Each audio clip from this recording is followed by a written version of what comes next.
Nous sommes ravis de reprendre ces conférences intéressantes et indispensables, à mon avis, pour l'exercice de la médecine, mais aussi pour tout citoyen, puisque l'hôpital est l'endroit où se jouent quand même les choses importantes, la naissance, la maladie, le suicide, la mort. Et donc, il est important, à mon avis, pour les soignants, mais aussi pour le personnel qui travaille dans les hôpitaux, les patients eux-mêmes, et puis la communauté que vous représentez ici, s'interrogent sur ces questions et débattent sur des sujets philosophiques. Voilà. Et moi, je suis ravie qu'on puisse allier le virtuel en plus, comme je dis, pas le virtuel à la place, c'est-à-dire que tous ceux qui n'auraient pas pu être là s'ajoutent à nous, mais que nous retrouvions cette habitude de rencontres réelles et non plus toujours à travers les écrans quand ça n'est pas indispensable et en plus. Voilà, alors bon retour à nos conférences et bonne conférence avec Dorothée Legrand, qui est enseignant-chercheur à l'ENS de Ulm et qui va nous parler des mots et des mots. Vous avez vu le titre, elle va se présenter et elle va nous entraîner dans cette réflexion qui nous sort un petit peu de notre quotidien et c'est bien nécessaire. Bonsoir à tout le monde, merci beaucoup d'être là, merci beaucoup pour votre très très chaleureuse invitation. Merci à Charlotte aussi, Charlotte Morel, grâce à qui je suis là, je crois. J'en suis extrêmement ravie et un peu beaucoup intimidée aussi parce qu'il y a quelque chose d'un enjeu particulier, comme vous l'avez dit en introduction, à faire ce travail de croisement entre la philosophie ou un travail théorique d'une manière générale et puis le travail de terrain, de clinique au bord du lit et les mains dans le cambouis, comme on dit. C'est quelque chose, moi, qui m'est indispensable et en même temps, je suis confrontée chaque jour à la difficulté de cet exercice-là et donc pour moi, c'est un enjeu, c'est un plaisir et c'est un honneur de pouvoir vous parler ce soir. Je voudrais commencer par une phrase de Freud qui, en 1937, écrit, c'est en fait un de ses derniers textes, voire son dernier. Je le cite, « La maladie peut être considérée comme une tentative de guérison. Toutefois, cette tentative est rarement couronnée de succès si le travail psychanalytique ne vient pas à la rescousse. Et même dans ce dernier cas, la réussite n'est pas toujours certaine. » Bon, j'ai un tout petit peu tronqué la citation pour mieux la faire entendre et pour peut-être que ça sonnera à vos oreilles comme une provocation quant à ce qu'elle laisse entendre cette citation de la maladie et du soin. Pour Freud, donc, dans cette phrase, la maladie est une tentative de guérison. Et même avec l'appui d'une psychanalyse, cette tentative n'est pas souvent une réussite. Alors, évidemment, ce n'est pas très engageant. Et Freud parle ici, vous vous en doutez, de la maladie psychique, mais en relisant cette phrase, en préparant pour ce soir, j'ai pensé qu'on pouvait y entendre aussi de quoi penser la maladie au-delà de la maladie psychique, de penser donc la maladie, disons, somatique, de penser la réaction psychique à la maladie somatique, sachant que, en plus, tous ces termes physiques, psychiques, leur division ne va pas de soi du tout et est même inévitablement inconfortable. Donc, je voulais partir de là, de cette phrase qui entend la maladie comme une tentative de guérison qui serait bien aidée, même si c'est insuffisant, par un travail psychanalytique. La tentative de guérison qui est opérée par le patient lui-même est en fait au cœur de l'entreprise psychanalytique, je pense, et ce que je viens de vous lire, ça date de 1937. En 1911, déjà, Freud affirmait, je cite, que ce que nous prenons pour une production morbide est en réalité une tentative de guérison. Et il ajoute une reconstruction. ce que j'ai voulu attraper dans cette phrase-là, qui n'est pas simplement une redite de la phrase précédente, c'est cette notion qui arrive là de reconstruction et qui est associée comme une synonymie à la tentative de guérison. Ce que nous prenons pour une production morbide est en réalité une tentative de guérison, une reconstruction.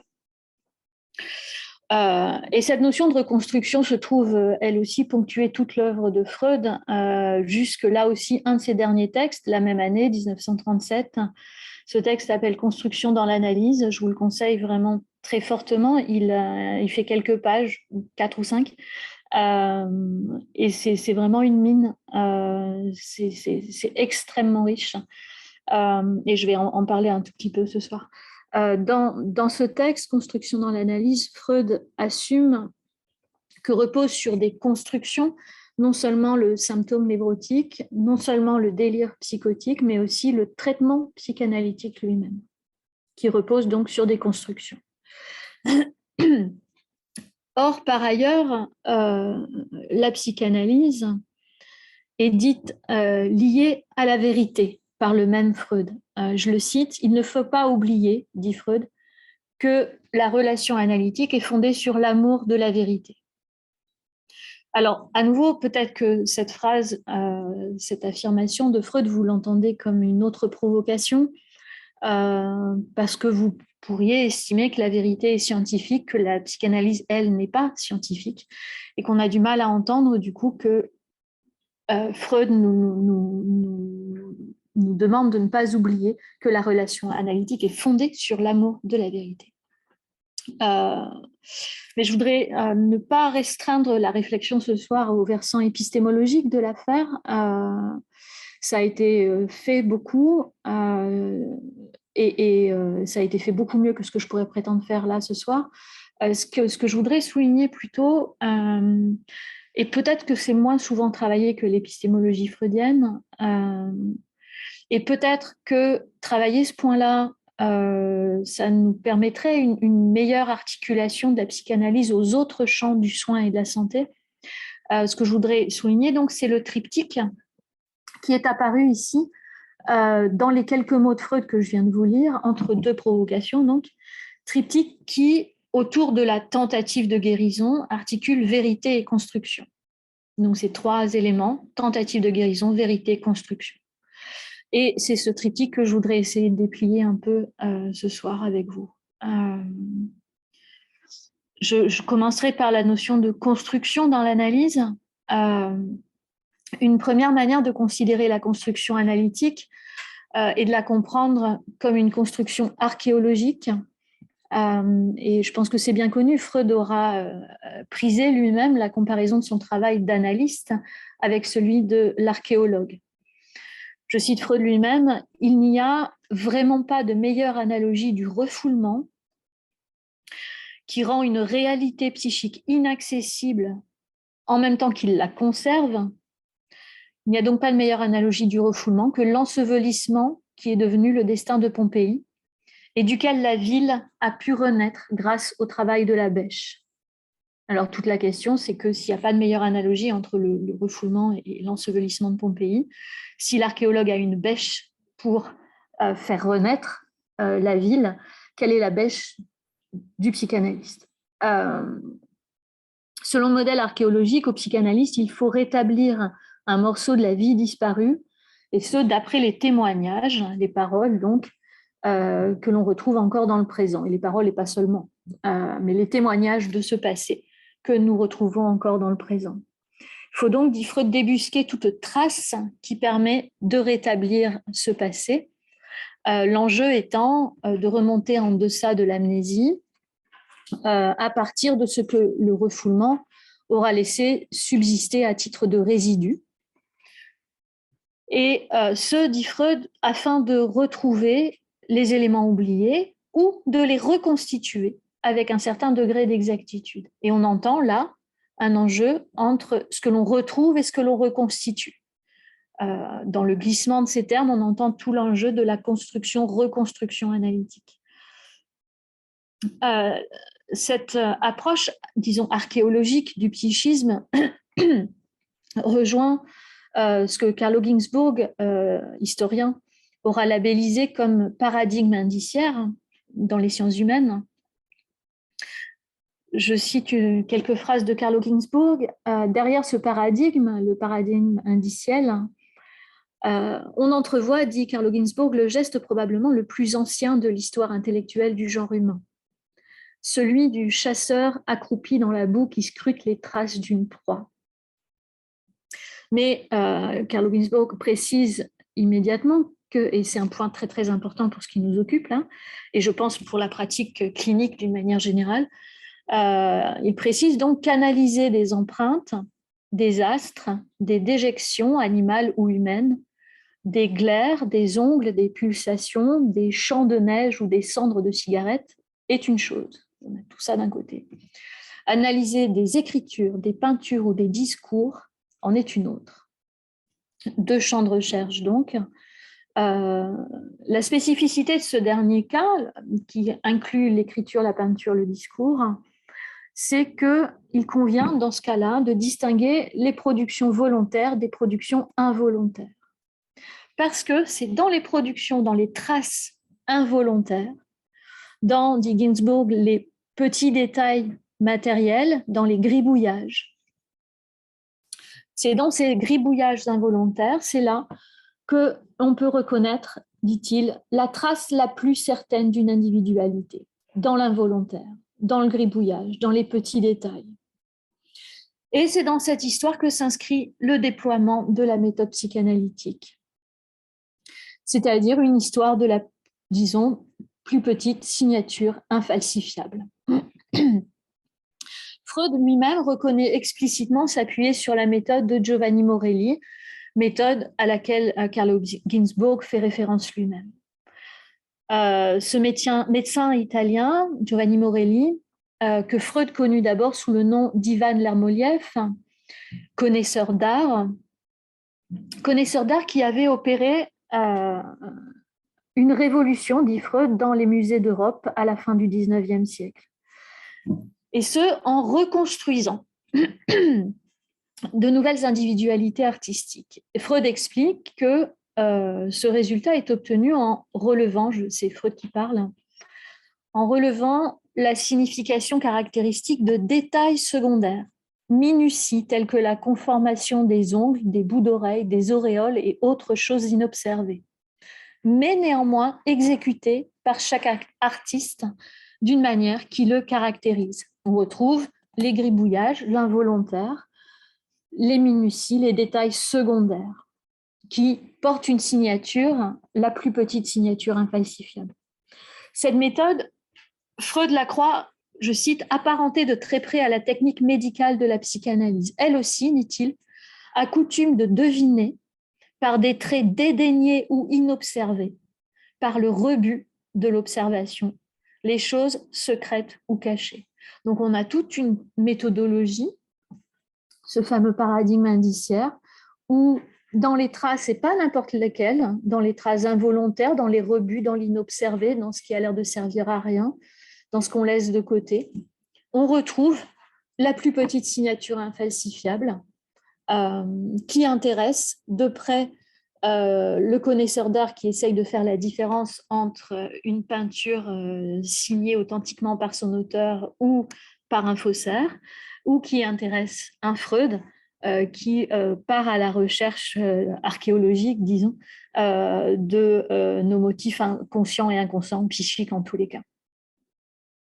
Donc on a là, dans ce paradigme, l'idée qu'il existe une connexion profonde, comme dit Ginzburg, qui relie les phénomènes superficiels entre eux, mais en même temps l'idée que la connaissance directe de cette connexion n'est pas possible, que cette connexion reste opaque, que le déchiffrement peut opérer à partir des traces et à partir de ces traces involontaires, du rebut, de l'inobservé, du presque rien, du détail, de ce qu'on a envie de laisser de côté, qui n'est pas important, qui n'est pas retenu, qui n'est pas volontaire. Alors, évidemment, d'un point de vue épistémologique, il y a une difficulté majeure qui apparaît aussitôt et qui tient à la fiabilité d'un tel travail, à la valeur de vérité, disons, de ce déchiffrement, de ce retraçage. C'est-à-dire que si on met à jour une signature singulière à partir de ces traces, est-ce que c'est une réalité objective existant avant et indépendamment de sa reconstruction?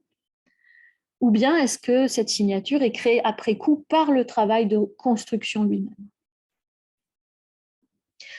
Donc là, on entend une différence posée, voulue, entre la reconstruction et la construction.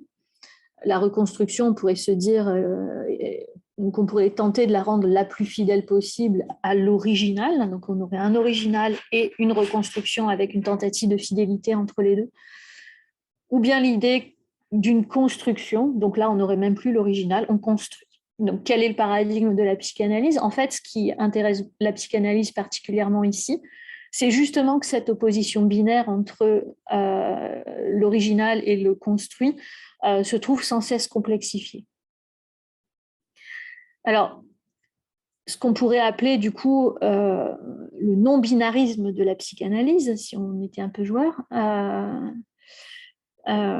pour saisir un peu ce non-binarisme, là en l'occurrence ce que je veux dire par ce mot, c'est la non-opposition binaire entre ce qui serait vrai, ce qui serait faux, ce qui serait construit, ce qui serait reconstruit, ce qui serait fidèle, ce qui ne le serait pas.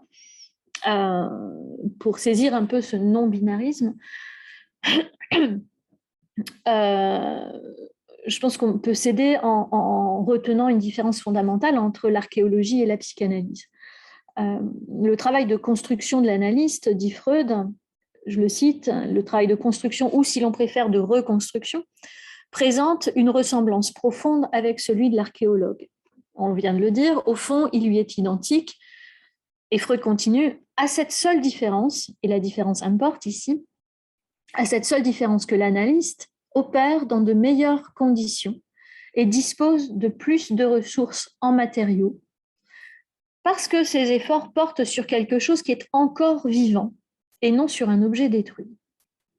L'analyste tire ses conclusions des bribes de souvenirs, des associations et des déclarations actives de l'analysé.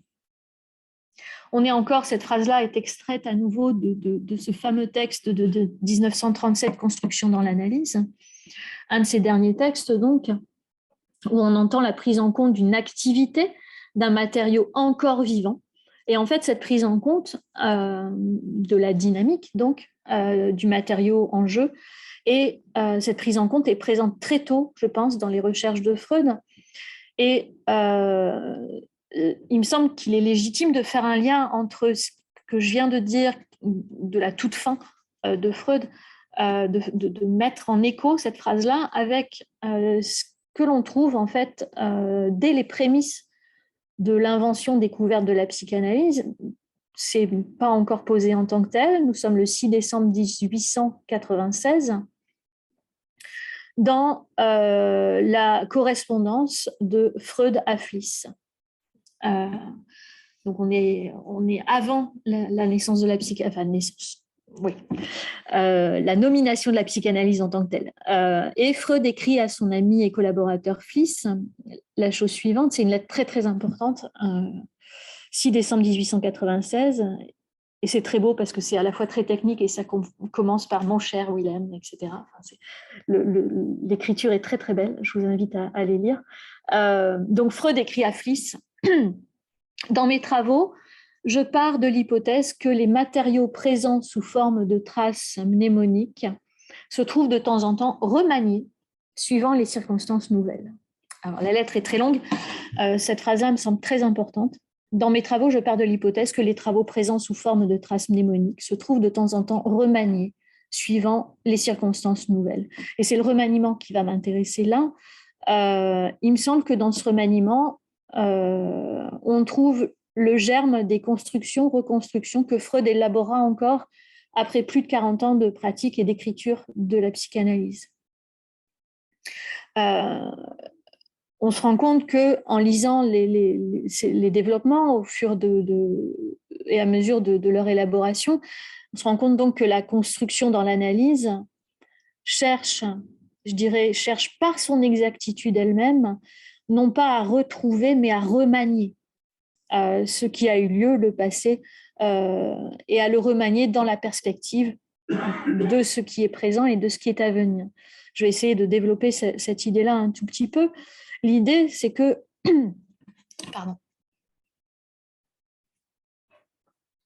L'idée, donc, c'est que loin de contraindre le processus de construction-reconstruction dans un cadre épistémologique qui imposerait de fournir des preuves de sa véracité dans un sens preuve d'objectivité, l'enjeu de Freud est en fait complètement différent et il est d'emblée clinique.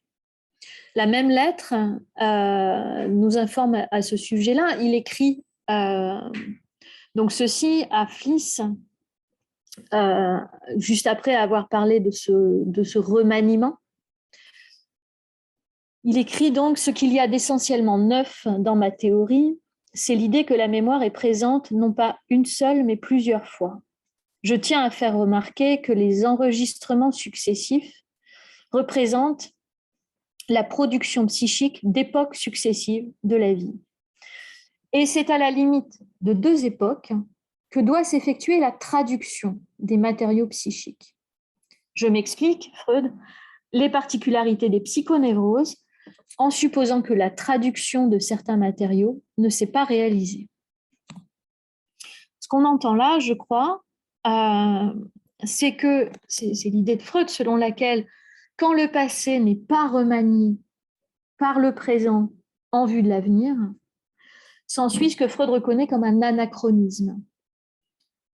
Et ce qu'il dit, je pense, dans cette lettre, c'est que ce qui fait la névrose est justement une entrave à la traduction, un empêchement au remaniement d'une inscription mnésique.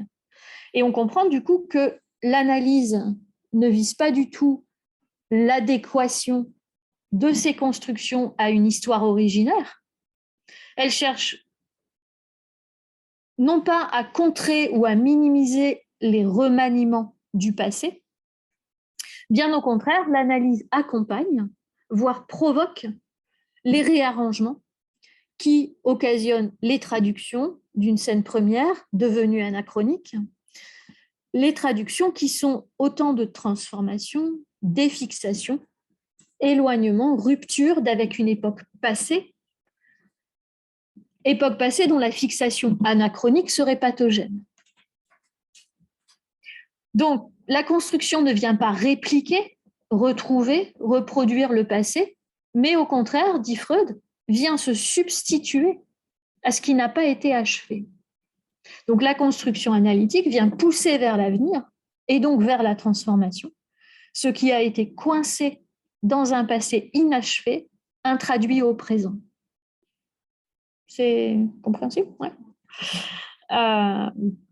Donc, la névrose, dit Freud, c'est encore une citation, je le fais beaucoup parler, mais il parle mieux que moi, donc c'est quand même un avantage.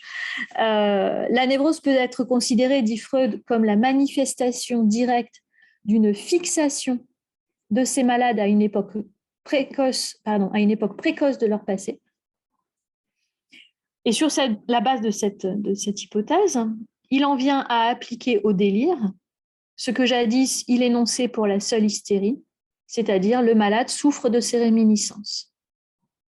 Donc une tentative de guérison, pour revenir à ce terme introduit au tout début de mon propos, une tentative de guérison consiste, selon ce fil-là que je suis en train d'essayer de tirer, une tentative de guérison consiste à construire, reconstruire un monde vivable au présent, en remaniant le passé, sans rester et pour ne pas rester sous sa domination anachronique. Alors, pour que ces processus-là, décrits comme tels, aient le moindre sens, il est nécessaire, je crois, de se départir d'une pratique, disons, naturaliste de l'histoire, c'est-à-dire que la conception d'un passé comme d'une donnée naturelle qui existerait objectivement, qui serait accessible comme telle, une telle conception du passé serait un leurre. Et il se trouve que sur la base de ce constat, qui somme toute assez banal, je crois, bon, je m'avance peut-être, mais en tout cas, sur la base de ce constat, Serge Widerman, en 1970, a fait paraître un ouvrage qui aura fait grand bruit, pas mal de bruit à son époque, sous le titre « La construction de l'espace analytique ». Je ne vais pas rentrer dans les détails de la polémique que Serge Widerman ouvre à l'encontre de l'épistémologie freudienne. Je voudrais juste faire entendre ceci, c'est que pour Serge Widerman, aucune vérité n'est à reconnaître dans les constructions analytiques. Justement parce qu'on ne peut pas retrouver le passé comme tel, tout préservé et objectivement prouvable, etc. Pour Widerman, ce qui est intéressant, c'est qu'au fond, ça n'a pas d'importance. Donc, c'est intéressant, dans la première partie du bouquin, il critique vertement Freud pour nous faire croire qu'on peut retrouver le passé alors qu'on ne peut pas, et puis au bout du bout, il nous dit, bon, c'est pas si grave. Il nous dit cette phrase-là, je le cite, Widerman, que cette histoire ne soit pas vraie nous importe assez peu. Il nous suffit en vérité qu'elle soit vraisemblable, l'histoire que raconte le patient. Que cette histoire ne soit pas vraie, l'histoire de son passé, que les souvenirs soient des fabulations, des fantasmes, est-ce que ça s'est passé dans la réalité ou pas? Bon, pour Widerman, que ce soit vrai ou pas nous importe assez peu, il nous suffit que ce soit vraisemblable. Alors, sur ce point, je considère qu'il est quand même cliniquement heureux qu'au contraire, Freud tienne à la vérité.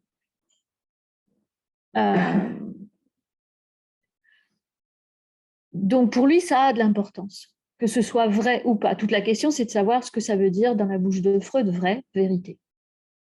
En tout cas, ça importe. Freud affirme en effet que si une construction, et je vais dire un peu plus sur ce qu'est la vérité pour Freud, mais d'abord, je voudrais dire que ça importe. Je ne vais pas simplement me contenter de dire en tout cas ça importe, et puis on verra. Donc Freud affirme en effet que si une construction analytique a quelque effet sur le patient, c'est quand même ça une tentative de guérison aussi en tant que traitement analytique, si ça a un effet, cette construction, sur le patient, cet effet, selon Freud, tient à la valeur de vérité de la construction. Donc encore une fois, il faut savoir ce que c'est que cette valeur de vérité. Puisqu'on vient de déconstruire, là, depuis tout à l'heure, l'opposition binaire entre vrai et faux. Là, d'un seul coup, vrai est important. Mais qu'est-ce que ça veut dire si ce n'est pas exactement l'opposé de faux? Freud argumente que finalement, que ce soit qu'une histoire, qu'un souvenir soit objectivement vérifiable ou non, il dit « ce qu'un homme croit se rappeler n'est pas indifférent. En général, sous ces vestiges, sous ces souvenirs qui reviennent, sous ces vestiges se cachent d'inappréciables témoignages ayant trait aux lignes les plus importantes de son développement psychique. Ce qu'un homme croit se rappeler n'est pas indifférent. » Ce qu'on entend, c'est qu'un souvenir, quand bien même il serait déformé, et même s'il était inévitablement déformé, un souvenir déformé, donc, n'en recèle pas moins une part de vérité. Donc, encore une fois, on fait exploser la disjonction binaire entre ces soit déformés, faux, fantasmatiques, soit vrai, objectivement prouvable, vérifiable. Un souvenir déformé n'en recèle pas moins une part de vérité. Une part de vérité demeure, dit Jacques Derrida, grand lecteur de Freud. Une part de vérité demeure, et en fait, toute l'expérience de Freud en atteste. Jacques Derrida affirme, il ne fait pas qu'affirmer, il explore l'œuvre de Freud très très en détail pour dire qu'une part de vérité demeure, un morceau ou un grain de vérité respire au cœur du délire, de l'illusion, de l'hallucination, de la hantise. On a donc une vérité du délire, du symptôme, vérité de la tentative de guérison, vérité invérifiable de la construction analytique, vérité qui vient ancrer cette construction analytique, qui vient arrimer la tentative de guérison. Question essentielle donc, qu'est-ce que c'est que cette vérité? Puisque c'est quand même parce qu'il y a la vérité comme ancrage, dit Freud, que la construction a un effet, que la construction fonctionne en tant que tentative de guérison auprès du patient. Alors, qu'est-ce que c'est que cette vérité?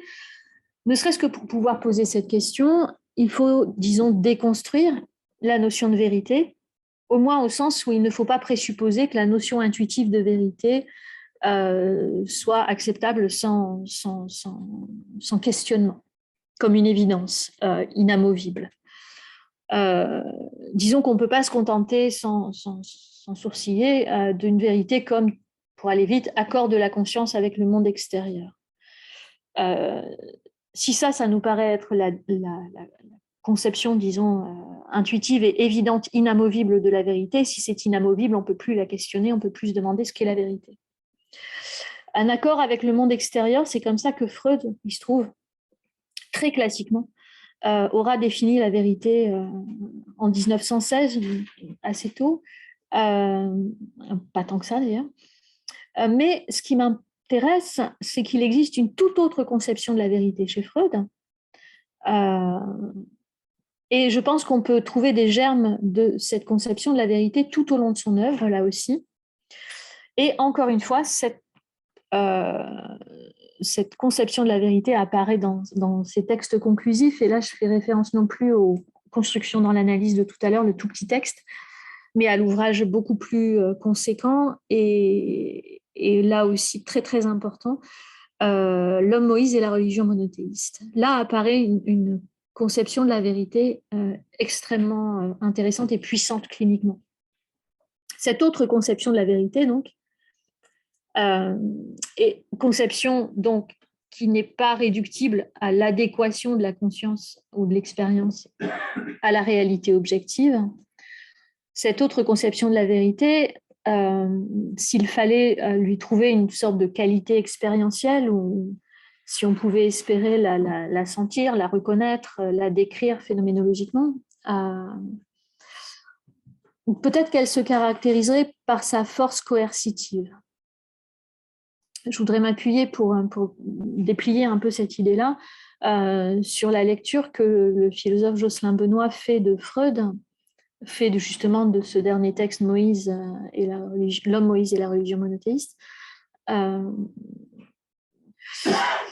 Et il revient sur cette notion de vérité, Jocelyn Benoît, et il dit que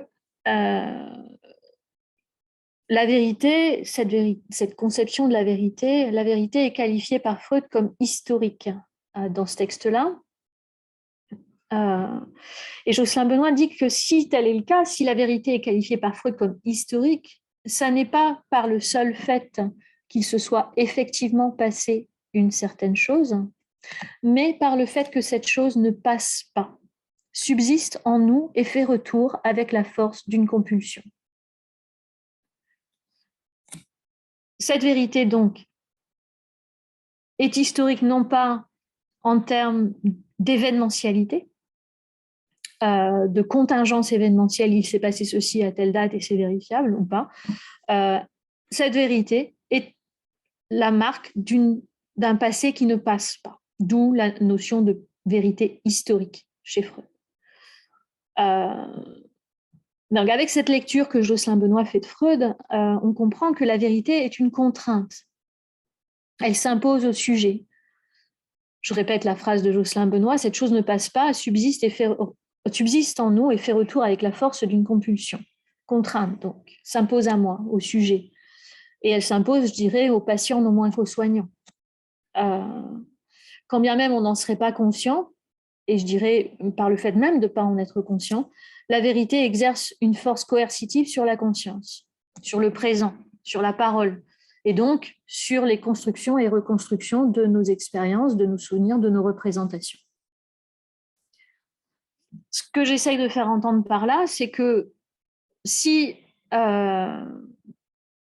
les constructions analytiques, on l'a vu, peuvent être inadéquates par rapport à la réalité objectivement vérifiable, en tout cas s'il est impossible de vérifier l'adéquation, l'objectivité de la construction analytique. Néanmoins, dès lors que la construction est arrimée à la vérité, alors elle n'est pas une invention. C'est une construction n'est pas une invention. Pour Freud, en d'autres termes, si le présent et l'avenir viennent remanier, ce terme qu'on a trouvé tout à l'heure dans ses lettres, si le présent et l'avenir donc s'écrivent par remaniement, réarrangement du passé, pourtant, ce remaniement, ce réarrangement n'est pas une invention. Le présent et l'avenir ne s'inventent pas sans le passé, mais par remaniement du passé.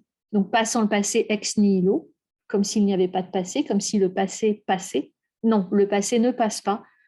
Et c'est par son remaniement qu'on peut écrire le présent et l'avenir. Freud dit, il n'y a rien dans notre construction qui ait été librement inventé. Contrainte, donc, contrainte par ce passé qui ne passe pas, qu'on peut appeler vérité historique. Donc, la psychanalyse ne donne pas crédit aux falsifications de l'histoire ad libitum. C'est pour ça qu'on pouvait entendre tout à l'heure que la relation analytique, c'est une des manières de comprendre que la relation analytique se fonde sur l'amour de la vérité. Tout ne se vaut pas. Il y a une vérité qui fonde la relation analytique, qui fonde le transfert, qui fonde les tentatives de guérison de la part du patient et qui fonde les tentatives de guérison de la part de l'analyste, du soignant. Donc une construction analytique ainsi fondée sur la vérité ou sur l'amour de la vérité, une construction psychanalytique exprime donc non pas une libre invention, mais au contraire une contrainte, une coercition. Et c'est justement par cette contrainte qui vient se manifester par une répétition insistante, cette répétition qui va contraindre la mise en mots, donc répétition des constructions. C'est justement par cette contrainte, par cette répétition, par cette insistance, qu'une construction-reconstruction va venir témoigner de la vérité, c'est-à-dire témoigner du passé qui ne passe pas.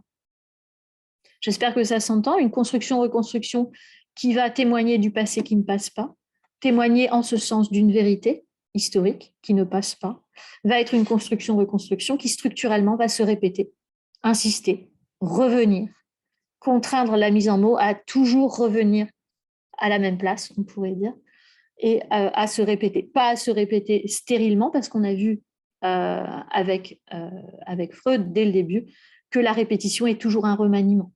Donc, pas toujours, en tout cas dans ce cas-là, est un remaniement.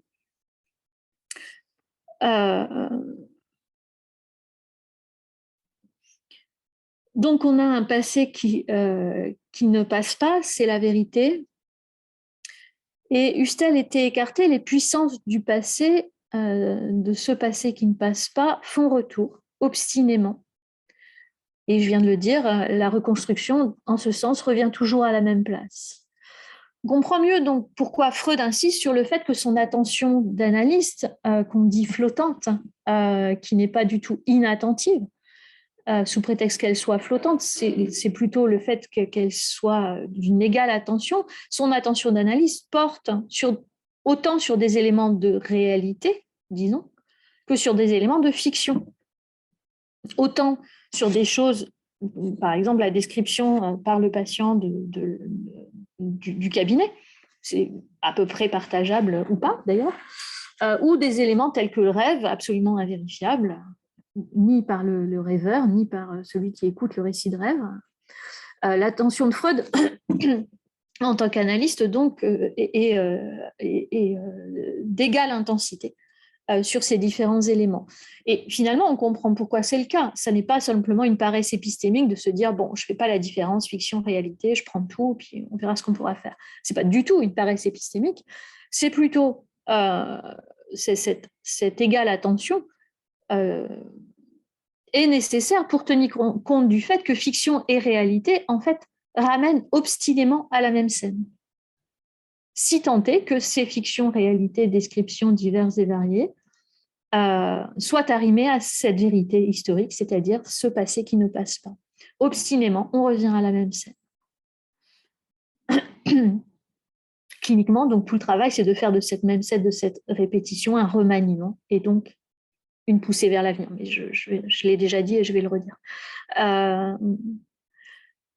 Donc, ce qu'on comprend là aussi, c'est que l'espèce d'opposition binaire qui se posait à nous là tout à l'heure entre la construction et la reconstruction, en fait, on se rend compte ici qu'une construction est toujours une reconstruction, puisque ça revient toujours. une construction ne peut pas être caractérisée par une inventivité débridée, ex nihilo, comme ça on inventerait quelque chose à partir d'un blanc. Mais au contraire, une construction est caractéristique en tant que telle par le fait même d'être une reconstruction, c'est-à-dire de revenir, de se répéter, de s'obstiner. Jocelyn Benoît disait faire retour avec la force d'une compulsion. On a une obsession, une contrainte à cet endroit-là. Et si on fait le lien avec ce que je disais tout à l'heure de la construction, la vérité et la tentative de guérison, on entend aussi que la tentative de guérison, elle est obstinée, elle insiste. On n'essaye pas d'une tentative de guérison comme ça, bon, puis demain j'essaierai autre chose. Non, il y a vraiment une insistance parce que ça ne passe pas. Jacques Derrida, encore lui, entend la vérité historique comme cela même qui est, en fait, la vérité historique est oubliée, refoulée, réprimée, mais elle résiste et revient comme vérité. Il parle, Derrida, de vérité spectrale, en ce sens qu'elle fait retour, elle revient, donc c'est une revenance, comme un revenant, d'où la spectralité. Et ce qui m'importe ici, c'est de faire entendre le vocable de Derrida de survivance. On a quelque chose qui revient, un revenant, une revenance, une survivance. Dans survivance, on entend vie. Survivance, donc, dans laquelle il faut entendre l'insistance, l'obstination de la vie.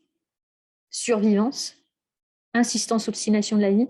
Et non pas seulement, donc, une mortifère répétition ou l'éternel retour de la pulsion de mort.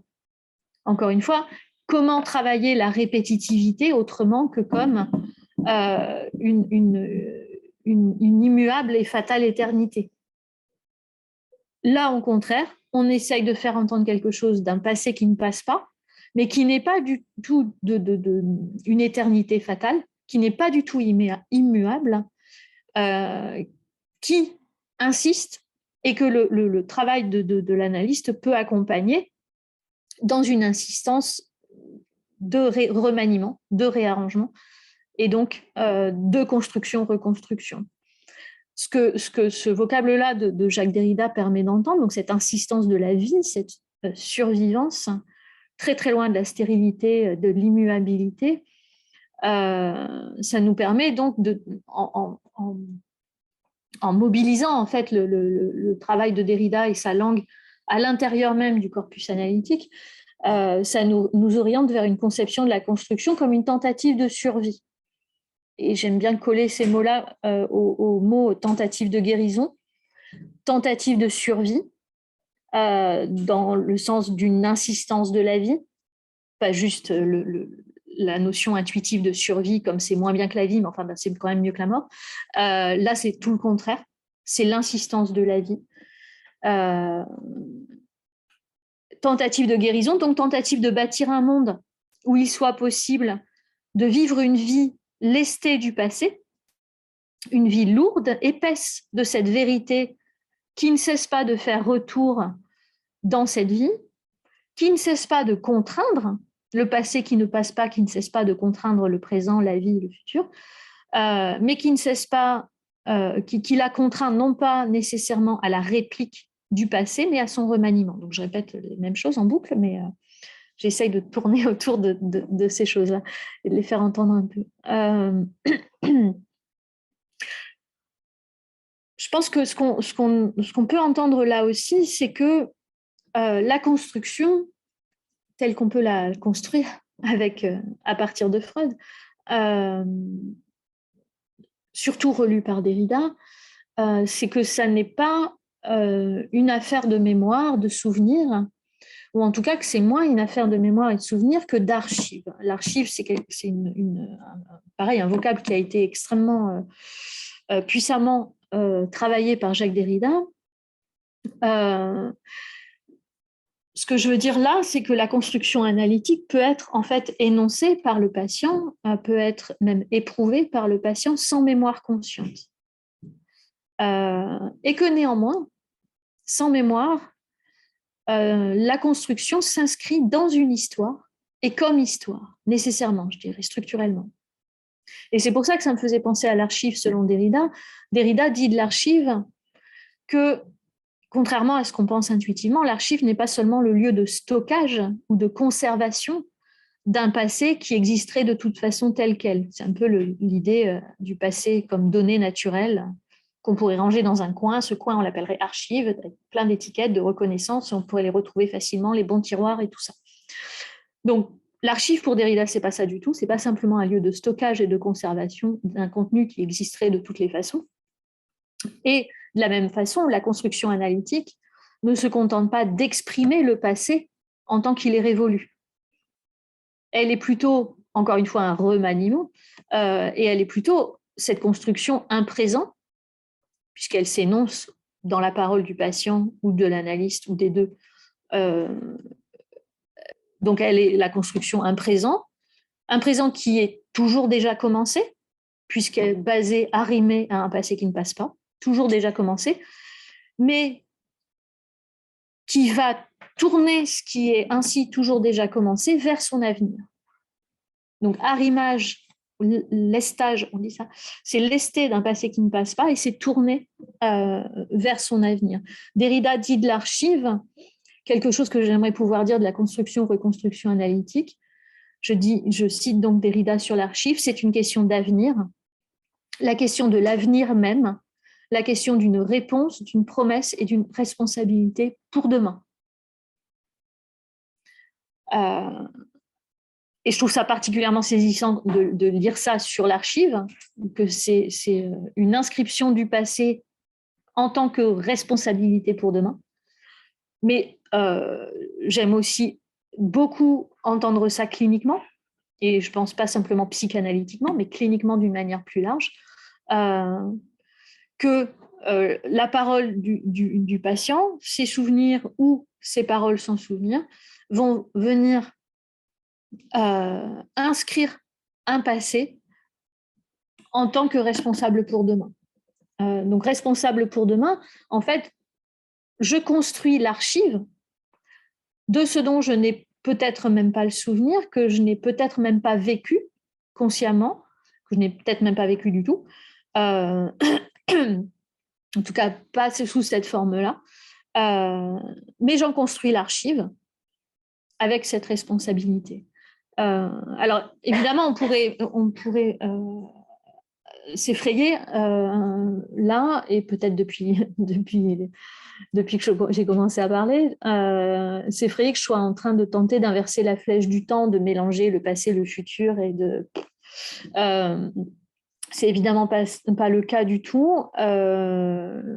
Par contre, comme le propose l'historien Patrick Boucheron, et j'aime beaucoup cette formulation qui, je pense, s'applique extrêmement fortement à la pratique clinique, il s'agit de défataliser le cours de l'histoire. Défataliser le cours de l'histoire. Donc, il ne s'agit pas du tout de penser que le passé n'est pas passé, soit en le réécrivant comme si on pouvait l'inventer, soit en l'effaçant. Il s'agit de considérer que le passé est passé et qu'en plus, il ne passe pas. Mais par contre, il s'agit de le défataliser. J'entends dans le défataliser encore l'écho lointain du remaniement de Freud.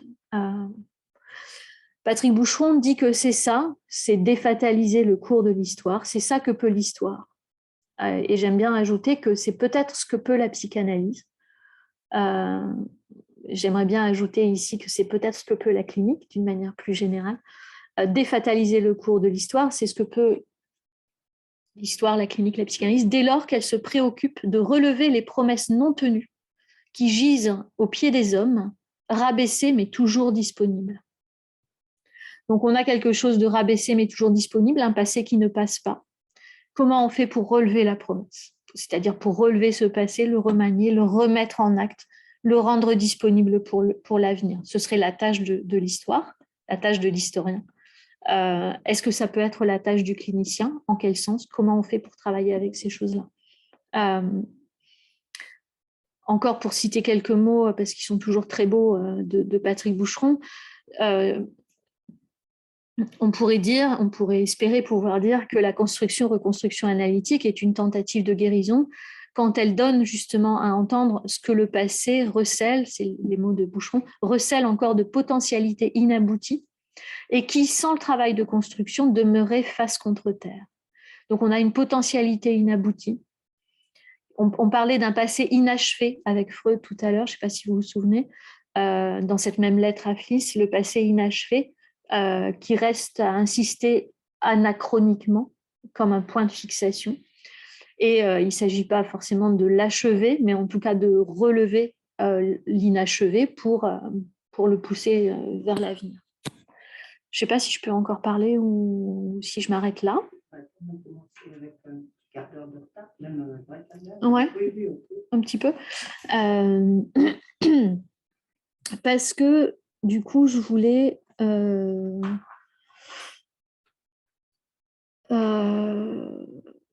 je voudrais pas trop parler si longtemps que ça non plus, parce que j'aimerais bien qu'on ait un temps de discussion, mais je continue un petit peu. On aura du temps? Oui, d'accord. Je continue un tout petit peu alors. Donc, j'insiste depuis tout à l'heure sur ce travail de construction-reconstruction. Je dis qu'il est indispensable, tout ça. Travail de survivance du passé dans un présent tourné vers l'avenir. Mais qu'est-ce que c'est que ce travail-là? Concrètement, en ce qui concerne la construction psychanalytique, ce sont en fait des mots, des phrases, des paroles, une écoute. Donc on est quand même en droit de se demander, enfin je pense, comment comprendre que des mots, des phrases, des paroles, une écoute, comment comprendre que le langage donc puisse arrimer une construction à la vérité et faire ainsi opérer une construction comme tentative de guérison. Comment ça marche? Vaste question, je pense, je trouve. Si vaste question même que le plus souvent, je pense qu'on ne la pose pas. Il me semble que soit on présuppose que le langage est une sorte d'artifice secondaire et accessoire, et que ce n'est pas ça du tout qu'opère la guérison. On peut parler, ça peut faire du bien, mais c'est quand même pas ça le cœur de la clinique. Soit on présuppose au contraire que le langage opère, mais dans ce dernier cas, il me semble que rarement on se demande ce qu'est le langage en tant qu'il opère. Comment ça marche? Qu'est-ce qu'il fait? Enfin, dans un texte très tôt, je ne sais plus, Freud parle de la puissance magique du langage, et j'aime beaucoup me rappeler de ça parce que pour moi, ça reste assez magique après toutes ces années. Qu'est-ce que c'est que le langage? Comment ça marche? Comment le langage opère-t-il en tant que tentative de guérison? Alors, je disais vaste question, je ne vais pas y répondre, surtout je voudrais m'arrêter bientôt. Mais quand même, je voulais insister sur la question, en tout cas elle me taraude, justement parce que mon expérience m'affirme que le langage opère. En fait, ma recherche est orientée depuis des années sur cette magie-là, pour reprendre le terme de Freud. Pour essayer d'en dire un petit quelque chose, là, ce soir, je voudrais relire un peu de Lacan, qui, lui, n'aura eu de cesse de rechercher à reconnaître la naissance de la vérité dans la parole. Ce sont les mots de Lacan, naissance de la vérité dans la parole.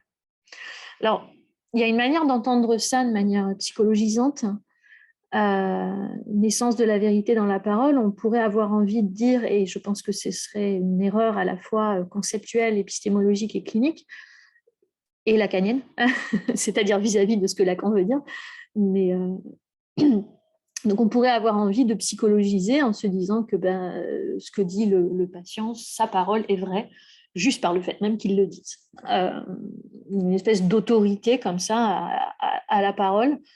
Il y a quand même la vérité n'existe pas, qu'on aurait chacun la sienne, que n'existerait que des vérités relatives à chaque patient, à chaque sujet, à chaque parole, relatives donc à ce qu'un sujet ou un autre dit vrai.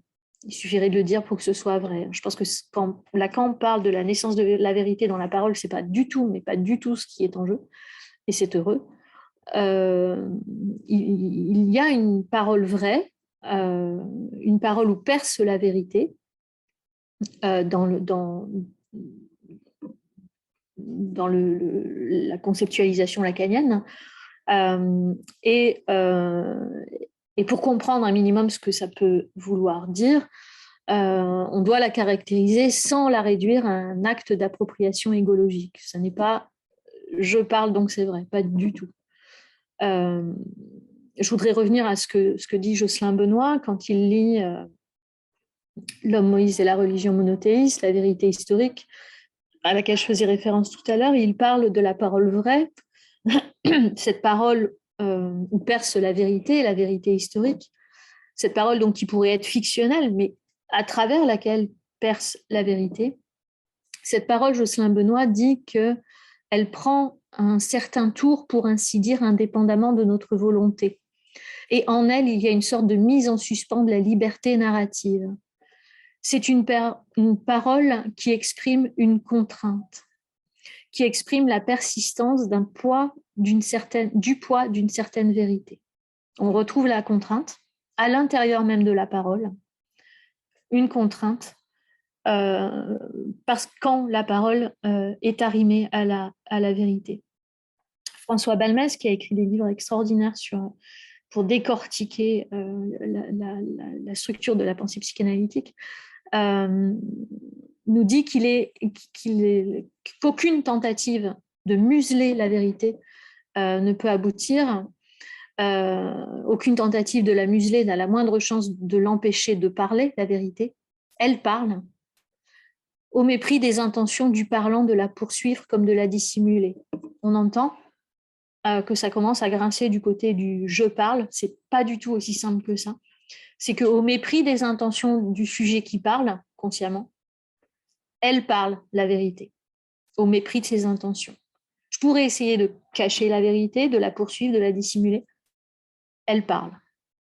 De cette vérité, donc, nul n'est maître, dit François Balmès, c'est-à-dire que la vérité en cause n'est ni celle que le clinicien serait supposé savoir, donc aucun surplomb possible, je détiens la vérité, moi, clinicien supposé savoir, mais la vérité en cause n'est pas non plus celle que le patient pourrait confesser ou occulter. Plutôt, on est là confronté à une vérité qui parle à l'insu du sujet, quel que soit le sujet qui parle. Lacan dit une parole émerge qui dépasse le sujet discourant. Et dans ce dépassement, on entend plus que la parole du sujet, la parole consciente, volontaire du sujet. On entend ce qui dépasse cette parole et on entend cette vérité qui naît à l'intérieur de la parole. Donc, dans ce sens-là, la parole que le sujet énonce consciemment est contrainte par une vérité, cette vérité historique, ce passé qui ne passe pas, contrainte à son insu, non pas une vérité, encore une fois, que le sujet pourrait vouloir connaître, apprendre, contrôler, maîtriser, pour la cacher, pour l'exhiber, pour la détourner, la démontrer, mais une vérité qui parle malgré moi, par moi, et qui traverse ma parole. J'insiste, peut-être que ça ne s'entend pas entre les lignes, mais c'est vraiment ce que j'ai en tête, entre autres, quand j'écris ça. C'est aussi tous les rapports dans le soin, entre le soignant et le soigné, où il est beaucoup question, notamment dans les comités d'éthique, sur le qui contrôle qui maîtrise qui a la parole, quand, comment, pourquoi, le pouvoir parler, le savoir écouter. Bon, il y a tout ça qui est incroyablement important, mais on entend à travers Freud, Lacan et ses lecteurs et les philosophes qui les ont lus, on entend qu'il y a une autre dimension, qu'il n'y a pas simplement moi le patient je parle, il n'y a pas simplement moi le soignant je parle, avec tous les effets de domination, de subordination à multiples sens que ça peut entraîner. On peut entendre aussi, et je pense que ça n'opère pas seulement dans le cabinet d'un psychanalyste, on peut et on doit entendre aussi, je pense, cette vérité qui parle, ce passé qui ne passe pas, qui parle, qui vient à l'insu du sujet parlant, s'insérer entre ces mots, entre les lignes, etc. Et je pense que du coup, cette perspective change pas mal la donne par rapport voilà, à ces problématiques éthiques, mais on peut avec grand plaisir en discuter ensuite. Juste pour en dire 2 petits mots de plus, peut-être. Oui, je vais m'arrêter bientôt.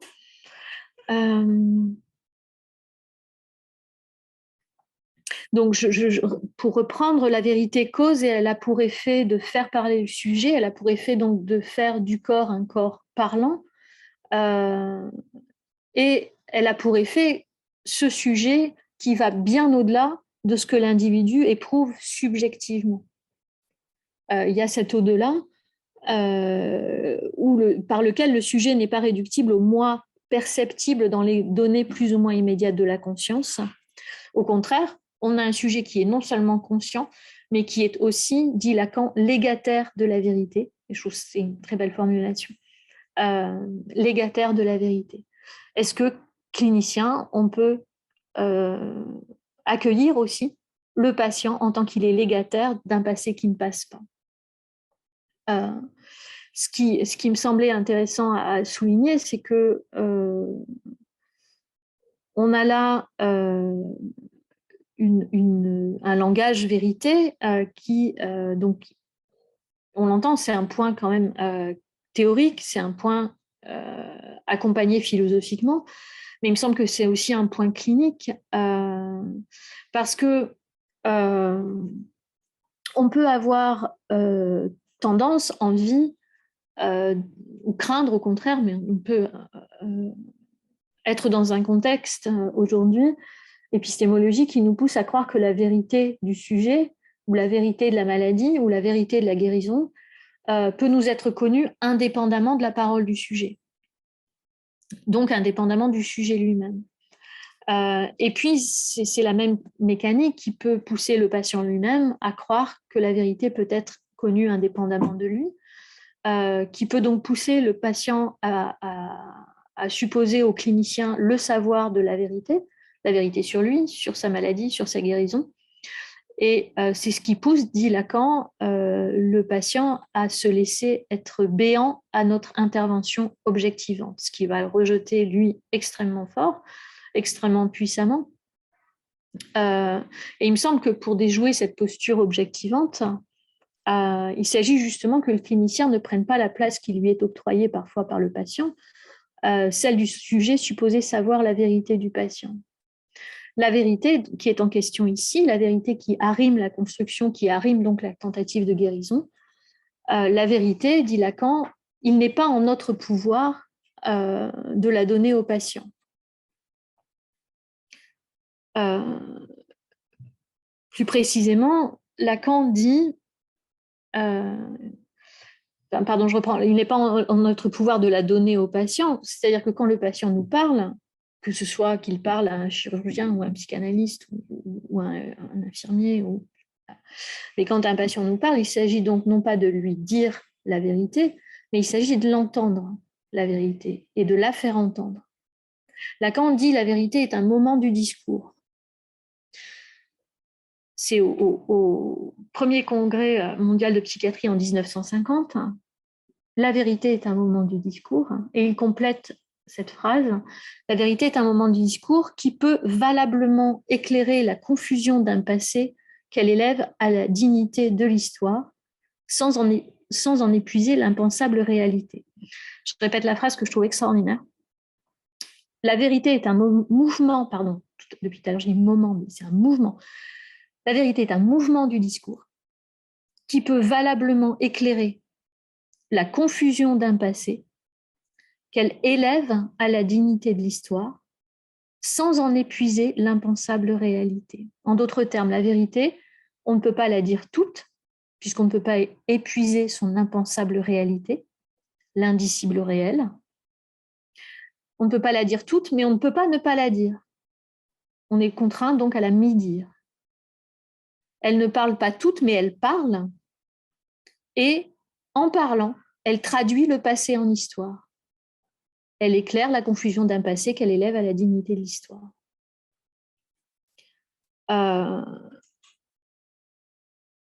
je voudrais vraiment m'arrêter pour qu'on puisse discuter. Je saute des choses sur lesquelles je pourrais revenir dans la discussion s'il faut. Ce qui m'importe là, c'est de faire entendre cette structure, structure qui est le langage qui dit « moi, la vérité, je parle ». On entend dans cette phrase qui a été prononcée par Lacan, qui a fait scandale, parce qu'on a accusé Lacan de se prendre pour la vérité. Je pense qu'il disait très exactement l'inverse. « Moi, la vérité, je parle ». Il ne disait pas du tout « moi, Lacan, la vérité, je parle ». Moi, la vérité, je parle, c'est-à-dire qu'en place de sujet, le je qui parle, c'est la vérité. Donc la vérité vient ici en tiers dans ma parole. Et c'est cette idée de tiers qui importe. Comme je le disais, on est de plus en plus attentif, et c'est heureux, à l'interaction, à l'horizontalité peut-être, je pourrais dire, entre le soignant et le soigné. Ce qui me semble indispensable pour faire ça, c'est de considérer un tiers. Ce tiers qui est là depuis tout à l'heure, je le nomme vérité, on aurait pu choisir un autre mot parce que celui-là, il est quand même très lourd, mais c'est celui-là qu'on retrouve dans les écrits de Freud. Et cette vérité, ce qui m'importe, c'est de faire entendre qu'elle, à l'insu de tout sujet parlant, elle vient en tiers parler, je parle. Moi, la vérité, je parle. Donc, ce n'est pas mon énonciation consciente. La parole, ce que ça veut dire, c'est que la parole ne se joue pas entre moi et moi, mais en plus, la parole ne se joue pas non plus seulement entre moi et l'autre. Donc la parole, ce n'est pas une affaire de subjectivité, la parole, ce n'est pas une affaire d'intersubjectivité, c'est toujours une sorte de ménage à trois. Il y a celui qui parle, celui qui écoute, et puis la vérité, je parle. C'est-à-dire qu'il vient en tiers dans ma parole, ce passé qui ne passe pas, qui insiste, qui contraint. Du coup, ce qu'on entend peut-être là, et du coup, je réalise que je pourrais m'arrêter juste avec cette phrase-là, ce qu'on entend peut-être là, c'est que si, à mon insu, que je le veuille ou pas, et que je le sache ou pas, la vérité parle dans ma bouche, à travers mes mots, par mes mots, elle exploite mes mots pour parler, alors on a plutôt envie de dire que l'autre nom de la vérité, ce tiers-là, l'autre nom de la vérité, c'est le langage. Non pas la parole seulement, qui va venir structurer l'espace intersubjectif, et non pas non plus seulement la pluralité contingente des langues, des idiomes, mais le langage en tant que système, on va dire, en tant que structure. Pour Lacan, langage et structure, ce sont des mots synonymes. Et donc, langage en tant que registre symbolique, en tant que tiers, en tant que passé qui ne passe pas. Il y a quelque chose du langage qui appartient à un passé immémorial de l'être humain. Aucun d'entre nous n'a commencé le langage. Chacun d'entre nous a commencé à prendre la parole à un moment de sa vie, mais aucun d'entre nous n'a commencé le langage. Donc il y a un passé qui ne passe pas, que nous remanions à chaque fois que nous ouvrons la bouche, que nous réinscrivons au présent, que nous adressons à l'autre, que nous transformons et que du coup, nous poussons vers l'avenir. Donc ça, c'est tout ce que j'ai dit au départ sur la construction, sur la tentative de guérison, sur la vérité. Je ne sais pas si vous serez d'accord avec moi, mais on a très envie, enfin moi j'ai eu très envie en tout cas, en mobilisant tous ces concepts-là en même temps, d'entendre que quand Lacan dit « moi la vérité je parle », on entend « moi le langage », pas la parole, pas la langue, mais le langage, moi le langage, je parle, en plus de la parole, en plus de la langue. Donc en plus de moi, en plus de je, tu, il y a le tiers symbolique qui nous permet de parler et qui, voilà, bon, sinon je continue encore une heure et ça ne va pas le faire. Oui, il y avait encore, bon, voilà, encore tout un programme, mais ce sera pour une autre fois manifestement.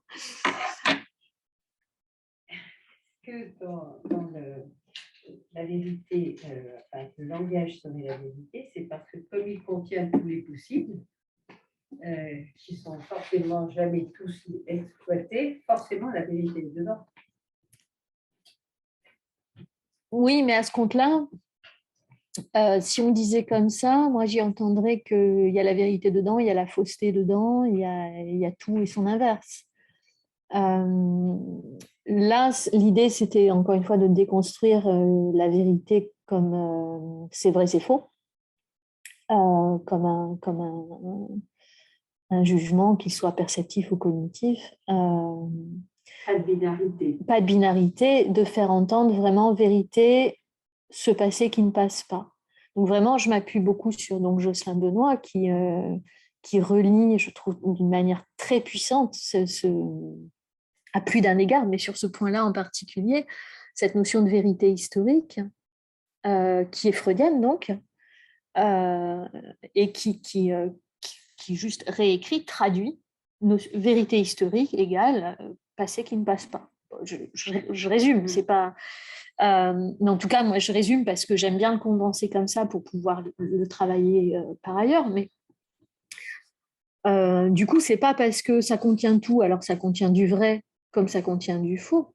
C'est que on n'est plus effectivement dans cette binarité et on assume d'être que notre présent, que notre conscient, et aussi que notre passé, que nos souvenirs, que notre histoire conscientisable, conscientisée, soit accompagnée d'une, Lévinas dirait, dont je parlais tout à l'heure, Lévinas dit que tout ça est accompagné d'un passé immémorial. On entend aussi quelque chose d'un passé qui ne passe pas et d'un passé qui n'a jamais été présent. Le langage ne m'a jamais été présent en tant que tel. Des mots, oui. Des paroles, oui. Des langues, oui. D'autres langues, non. D'autres mots, non. Et le langage traverse tout ça et déborde tout ça. Comme registre, comme système symbolique. Il y a le langage. Quand on dit langage, on sait en gros de quoi on parle. C'est un machin avec des mots, des phrases qui nous permettent. Bon. C'est tout un complexe, mais qui n'est pas réductible à aucun de ces éléments. On peut dire que c'est une structure. C'est une structure avec, du coup, c'est pas un chaos magmatique, c'est très contraint, avec plein de caractéristiques, on peut y revenir. Et je trouve, pour être assez terre à terre, que c'est un passé qui ne passe pas. C'est un passé immémorial, ça n'a jamais été notre présent. C'est constamment remis en présence, mais jamais complètement. C'est constamment remanié, etc. Donc c'est en ce sens-là. Donc le passage par la vérité, c'est parce que c'est un passage par les textes de Freud. Essayer de comprendre qu'est-ce que c'est que cette vérité, puisque c'est plus une opposition par rapport à la fiction ou à la fausseté ou à l'irréalité. Et ce que ça peut vouloir dire, c'est passé qui ne passe pas. Une fois qu'on a dit ça, moi j'aurais bien tendance à me débarrasser du vocable de vérité parce que c'est hyper lourd. Et puis intuitivement, on se dit toujours, bon bah ok, c'est vrai, donc c'est pas faux. Bon, et en fait, c'est pas la question du tout. C'est que ce soit vrai ou faux, il se trouve que pour une raison ou une autre, ça passe pas. Et donc, ça nous contraint. C'est vivant. On peut dire la vérité, elle est vivante. Oui, j'allais dire, j'ai dit ça tout à l'heure, mais en fait non, c'était au cours pour le DU. Il y a quelque chose à cet endroit-là de vivant. C'est cette idée de survie que j'aime beaucoup chez Derrida, c'est cette vie qui insiste. Ce qui est intéressant, c'est que on pourrait dire c'est non moins mort. Enfin, qu'est-ce qui insiste le plus? Parce qu'il y a quelque chose, c'est très très intéressant parce que il y a une répétitivité et on voit bien que ce qui se répète, on est sur quelque chose qui n'évolue pas. Si on reste statique, c'est anachronisme. Donc on est toujours sur la brèche de quelque chose qui pourrait se rigidifier, se scléroser, s'arrêter, qui ne serait plus dans un mouvement d'avenir, de transformation, de remaniement, etc. Le travail du clinicien, c'est de remettre du mouvement, on pourrait dire. Donc ça paraît un peu bateau, c'est pour ça que je ris, ça paraît bateau de le dire comme ça, mais tout le mouvement, toute la contradiction d'un mouvement sur un passé qui ne passe pas. Donc, ça passe pas, mais ça bouge. Bon. Et cette notion de mouvement, Freud, il l'expliquait bien avec l'inconscient, avec les deux pièces. Une pièce de l'inconscient, il y a des gens qui parlent et qu'on ne voit pas. une pièce de conscience quand il y a des gens qui sont là et qui voient, et ça, personne ne les voit pas. Et ça, c'est cette notion aussi du vivant qu'on ne voit pas, mais qui est là et qui est présent. Alors, c'est vraiment intéressant parce que on vient de passer 2 heures là avec les étudiants du DU sur différentes conceptions de l'inconscient. Et effectivement, pour moi, il y a une conception qui pourrait être du côté du vivant, dans le sens que je pense que vous venez de décrire, c'est-à-dire qu'il y a on ne le voit pas, mais c'est là et ça nous porte. On pourrait dire c'est la vie, c'est impersonnel, ça court malgré nous, ça court entre nous, c'est impersonnel dans le sens on le sent, mais en même temps c'est général, ça n'appartient à personne en particulier et à chacun, voilà. Et il y a une autre conception qui est un peu plus proche de ce que je viens de dire là, qui est un peu plus proche de la conception lacanienne de la psychanalyse, qui donne une place très grande à ce vivant très particulier qui est l'humain, qui conçoit l'humain comme un corps parlant, et donc qui conçoit que une particularité de l'humain, c'est pas simplement, il dit cette phrase très forte, il dit que c'est pas simplement de parler ou d'avoir accès au langage qui spécifie l'humain, c'est d'y mettre sa vie, d'y jouer sa vie. Donc c'est vital pour l'humain de parler. En tout cas, c'est vital pour l'humain d'être inscrit dans le langage. Oui, alors parler, ça ne veut pas forcément dire bouger des lèvres et dire des mots. Oui, en tout cas, il y a des modes d'expression, il y a des modes de langage non verbaux. Ça, je serais bien d'accord. Je pense que tous les gestes du corps ne sont pas qualifiables de langage, mais c'est une longue discussion. Mais en tout cas, il y a des choses qu'on fait avec autre chose que des sons qui sortent de la bouche et qui sont pour autant, qui font partie du langage, à mon sens. Ce qui est important, là, c'est que ce n'est pas du tout secondaire pour Lacan, je pense, que le corps humain soit un corps parlant. Cette manière de... je dis souvent, mais je le dis souvent parce que je le pense souvent, que si on empêche ou on interdit la parole ou si on supprime l'inscription dans le registre symbolique d'un corps humain, c'est une mutilation. On pourrait dire on lui arrache la langue. Alors on peut le faire physiquement, mais on peut le faire symboliquement. Et c'est une question de survie. C'est-à-dire l'humain, dit Lacan, non seulement parle, mais il joue sa vie. Donc là, on est dans ces enjeux-là. En tout début, tout à l'heure, on entendait qu'on était dans un lieu où se jouaient des questions de naissance, de vie, de survie, de mort, de suicide, etc. Bon, d'un point de vue lacanien, mais pas seulement, Derrida aide énormément à penser ça, Emmanuel Levinas aide énormément à penser ça. Il y a un nœud absolument insécable chez l'être humain entre vivre et parler. Et la raison, pour moi, c'est vraiment un très très grand mystère, je dois le dire. C'est un mystère dans le sens où il ne me suffit pas de le dire pour me dire, ah bah oui, ça résout rien, ça pose une question immense. Qu'est-ce que c'est que la vie? Qu'est-ce que c'est que le corps pour qu'on puisse mettre sa vie dans ce truc qui est le langage? Qu'est-ce que c'est que le langage? On dit ça me touche quand ta phrase m'a touché, ce mot m'a touché. Qu'est-ce que ça veut dire? Comment est-ce que... Oui, mais une fois qu'on a dit ça, moi je veux bien. C'est une force immense. Enfin, pour travailler avec la psychanalyse à plus d'un endroit, bien sûr que c'est une force, et une force immense. Mais une fois que j'ai dit ça, pour moi, c'est une question. Qu'est-ce que c'est que cette force? Et l'idée, c'était là, en essayant de dire un peu ces choses-là, et l'idée de passer des mots, des douleurs corporelles, des mots MAUX, au mot MOTS, l'idée c'était d'interroger ça. Alors, je n'ai pas eu le temps de finir, mais peu importe. Il y a quelque chose de comment l'inscription du corps dans le langage peut changer quoi que ce soit à des symptômes, comment la désinscription du corps hors du langage peut engager des symptômes, qu'est-ce que ça veut dire, comment on peut y répondre, comment on peut y répondre avec la parole, avec l'écoute, avec le langage. Qu'est-ce que ça veut dire? Et il me semble, enfin, au moins, une des choses que j'aurais réussi à dire et sur laquelle donc je voudrais insister, c'est ça, c'est que cette force, ce que vous dites peut-être, cette force vitale, elle ne tient pas simplement à l'énonciation. On a souvent l'idée, je trouve, en psychanalyse, de dire que parler est cathartique, qu'il y a quelque chose, on met en mots quelque chose et ça fait moins mal. Parfois ça marche, parfois ça ne marche pas du tout.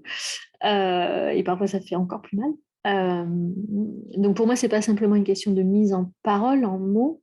Il y a aussi une mise en écoute, je dirais. C'est pour ça que la psychanalyse, ça se fait à plus d'un. Il y a celui qui parle, celui qui écoute, et c'est va-et-vient, et que là opère déjà quelque chose, du langage, une adresse, et qu'en plus, on n'est pas deux, on est au moins trois, avec ce que j'essayais de dire, ce ménage à trois, où ce que l'on fait quand on est en train de parler et de s'écouter, là, c'est de participer au langage. Et je pense qu'un corps souffrant, de quoi que ce soit, même quelque chose de complètement, si tant est que ça existe, complètement organique, etc., un corps souffrant peut être désarrimé du langage justement parce que la souffrance a ce truc d'être fermée sur elle-même. Donc, c'est une espèce de clôture. Emmanuel Lévinas décrit ça d'une manière absolument fantastique. Une clôture sur elle-même de la souffrance, la dolence de la douleur, il dit. Une des manières de comprendre comment, ne serait-ce que la parole et l'écoute peuvent changer ça, c'est justement parce qu'il n'y a pas que la parole, mais il y a aussi l'écoute. Et donc, il y a une sortie. Parce que c'est l'oreille d'un autre, c'est pas juste la mienne. La sortie, la compréhension. Et le langage, c'est un moyen. Moi, je ne suis pas d'accord. On ne peut pas sortir si on n'a pas compris. Bah si. On est dans le langage, on va en parler, mais si on n'a pas compris, on va tourner en boucle. Non, le tourner en boucle, ce serait justement ce truc-là, j'ai mal. Et on tourne en boucle, on est enfermé en soi-même. C'est cette fameuse image de une fois que j'ai mal à la dent, la fin du monde ne m'intéresse plus. Enfin, il y a un truc comme ça qui est complètement centré. Ce qui m'importe là, c'est au niveau vraiment très exactement indépendamment de la compréhension, de la signification de ce que je suis en train de dire. Dans cette modalité de parole incroyable ou spécifique qui est en jeu entre un analyste et un analysant, ce qu'il y a d'incroyable, c'est justement qu'il y a une sortie, qu'il y a un rapport à l'autre qui est lié non pas du tout, non pas seulement en tout cas, non pas prioritairement au contenu, à ce que je dis, et à la compréhension et à l'intercompréhension, mais qui est lié à la structure même de ce qui est en train de se passer. C'est complètement formel, c'est-à-dire, il y a, si on pourrait le dessiner avec des points et des flèches, il y a point, flèche, et c'est d'abord indépendant de la compréhension. Ce qui se passe d'abord, c'est qu'il y en a un qui est là pour parler et rien d'autre que parler, il y en a un autre qui est là pour écouter et rien d'autre qu'écouter, que l'un et l'autre parlent et écoutent les deux, mais qu'il n'y a pas d'autre outil, et que ça ne sert pas à comprendre, que ça ne sert pas à penser. Il y a des bibliothèques, il y a la philosophie, il y a des cours de psychanalyse, il y a des théories, tout ça, ça sert à comprendre et à penser. Mais l'acte qui est en jeu dans tout ce que j'ai raconté là, l'acte, c'est parler, écouter, en un mot d'ailleurs. Il n'y a pas de parole sans écoute, etc. C'est pas comprendre. Et si on est dans le comprendre, je suis d'accord, je ne suis pas d'accord, c'est bien, c'est mal. Moi, quand j'écoute un patient, je ne sais pas si c'est bien ou c'est qui je suis pour lui dire ce que tu fais, c'est bien. Je ne suis pas grand conseillère devant l'Éternel. J'écoute. Et en fait... Comprendre, c'est pas le jugement. Hein. Non, j'entends, mais Lacan dit cette phrase fantastique, partez du malentendu fondamental. Partez d'eux, c'est commencer par. Et après, partez d'eux, c'est tout l'équivoque, c'est partir et aller ailleurs. Mais au moins, j'arrive jamais à dire la phrase en entier, mais il y a surtout commencer par ne pas croire comprendre. C'est juste commencer par ne pas croire comprendre. C'est pas une incitation à rien comprendre, mais il faut pas croire comprendre avant d'avoir compris. Et souvent, on se dit, un patient me parle de quelque chose, si je crois avoir compris, par exemple, si je crois avoir compris la fin de la phrase avant même qu'il l'ait prononcée, on fait ça tout le temps, je suis sûre de m'être trompée, toujours. Je ne peux jamais savoir ce qu'il a en tête tant qu'il ne l'a pas prononcé. Et une fois qu'il l'a prononcé, je sais ce qu'il a prononcé, mais pas ce qu'il a en tête. Sur ces mots. Est-ce que j'ai compris ces mots comme il veut les dire? Peut-être qu'on n'y arrive jamais à savoir si on se comprend. Et ça marche pour les relations n'importe où. Mais ce qui est important pour l'analyse, c'est de ne pas être dupe, de ne pas croire comprendre quand il ne comprend pas. Partez du malentendu fondamental, structurel. On n'échappe pas au malentendu. Structurellement, ça c'est un autre chapitre de l'affaire, qui est beaucoup plus lévinassien pour le coup, mais lévinassien, c'est-à-dire c'est la lecture lévinassienne c'est une lecture lacano-lévinassienne, lévinatio-lacanienne, je ne sais pas dans quel sens le dire, mais vraiment partez du malentendu fondamental. Moi, j'entends vraiment dans cette phrase de Lacan un écho, peut-être involontaire et sûrement involontaire, mais peu importe, on peut faire l'écho nous-mêmes à Lévinas qui considère que et déploie et en fait toute une œuvre philosophique sur la séparation, la différence entre soi et l'autre, qui est irréductible, cette distance-là qu'on a entre nous, différence qui est pour lui synonyme de non-indifférence. Non-indifférence éthique, c'est-à-dire je prends soin de l'autre, alors ça prendrait vraiment beaucoup de temps de les plier, on n'a pas ce temps-là, mais juste faire entendre ça, que cette non-indifférence à l'autre, elle n'est pas du tout sur la compréhension à cet endroit-là. Non-indifférence, ça veut dire différence. On l'entend dans les mots. Non-indifférence, double négation, on retrouve dans une différence. Différence qui est synonyme de non-indifférence. C'est bien parce que je suis irréductiblement différente de l'autre, l'autre, il est irréductiblement différent de moi, irréductiblement.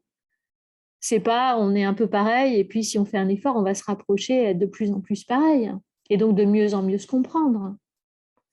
C'est partir de là, c'est-à-dire de la différence fondamentale, structurelle, irréductible. Et c'est très exactement, je crois, avec ça qu'on travaille dans la psychanalyse et j'espère dans le soin plus généralement, c'est-à-dire ne pas savoir d'avance et assumer que peut-être on ne saura jamais ce que veut dire l'autre, de quoi il souffre, à combien il a mal, etc. Et justement parce que je ne comprends pas, alors il y a un rôle là à jouer sur la singularité même de l'autre et être pour la singularité de l'autre, pas pour le comprendre. Oui, je comprends. C'est une certaine façon. Ah, je sais pas. Ah oui, non, il fait bien de... abandonner à tous les rôles, Dorothée, il y a quelqu'un. Discussion. Alors, des mots très gentils. Je ne sais pas si je vous en fais pas. Merci beaucoup. Non, c'est juste des très gentils. Merci pour les très gentils mots. J'aurais une question. Si une personne qui a été maltraitée dans l'enfance, à l'âge adulte, noue une relation, comme ça arrive avec soit amicale, amoureuse ou autre, avec une personne maltraitante à nouveau, est-ce que c'est ou est-ce que ça peut être une tentative de reconstruction? Donc, une tentative de guérison. Oui. Mais merci, merci pour cette question. Je trouve que c'est une question qui touche exactement au concret de l'affaire. Ça concrétise exactement ce qui est en jeu là, dans ce que j'essayais de dire. Pourquoi? Parce que, enfin, j'imagine que c'est pour ça que vous posez la question, mais on entend bien qu'il y a un passé qui ne passe pas. ce qu'on appelle le syndrome post-traumatique, qui est mis en acte par des répétitions, que ce soit en rêve, cauchemar, en acte, en relation, en choix de vie, etc., ou en évitement d'ailleurs. Je dirais que oui, mais en même temps, j'arrive pas à le dire parce que statuer comme ça en général, c'est toujours impossible. Pas de manière générale, mais est-ce que c'est une possibilité? Oui, alors, Voilà, pour le c'est dire comme ça. Pas en général, évidemment. Oui. Oui, merci pour la reformulation, du coup, ça m'aide. Je dirais que oui, c'est une hypothèse à considérer, je dirais plutôt comme ça. Donc, c'est une possibilité, on peut le poser comme hypothèse, c'est-à-dire avoir ça dans le coin de sa tête et se demander si c'est ça qui est en jeu. L'enjeu, alors, serait, je pense, un peu ce que je disais tout à l'heure sur le travail du psychanalyste ou du clinicien. À cet endroit-là, serait justement un travail de défixation. Donc, comment faire avec un passé qui ne passe pas et qui se répète plutôt du côté de la pulsion de mort, de la destructivité, c'est-à-dire de la répétition statique, stérile donc, voire destructrice, voire à visée destructrice, parce que la tentative de guérison peut passer par la destruction, bien sûr, ou peut viser la destruction. Comment passer de ça à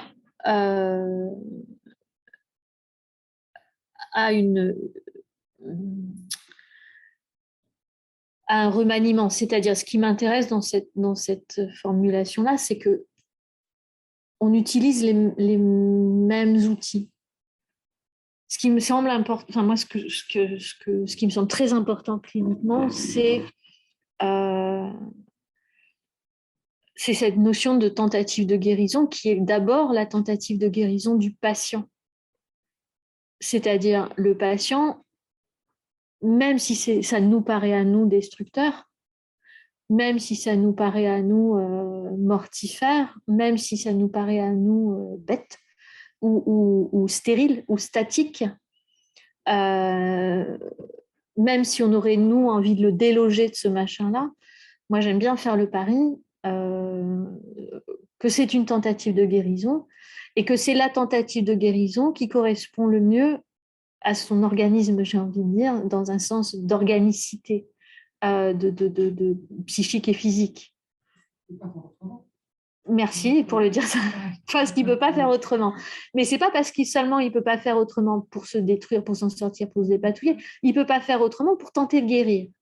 Il a trouvé, disons, en tout cas on peut en faire le pari, l'hypothèse, il a trouvé la meilleure tentative de guérison possible, vu la complexité de son système. Et voilà. Qui on serait, nous, qui qu'on soit, pour se dire, ah bah non, quand même, il y a de meilleurs outils, on pourrait s'y prendre mieux, bon, je sais pas quoi. Bon, intervenir de l'extérieur, manu militari, avec les meilleures intentions du monde, évidemment, et des très bons outils. Bon. Moi, ce que j'aime, en faisant ce pari-là, de la meilleure tentative de guérison possible, on voit bien quand même que le patient se détruit physiquement ou prend des risques qui peuvent amener à le détruire, etc., est en grande souffrance, vient consulter. Bon. Donc, on est amené à intervenir. Comment ? En prenant en compte que c'est la meilleure tentative de guérison qu'on a là, et que donc, on ne va pas... En tout cas, moi, je ne me sentirais jamais je ne sais pas comment je pourrais faire, d'ailleurs, de proposer aux patients tout à fait autre chose. Je pense en arrière-plan, j'ai travaillé pas mal de temps sur la problématique anorexique en particulier, et il y a quelque chose d'une grande violence clinique sous des bonnes intentions de coercition pour le coup.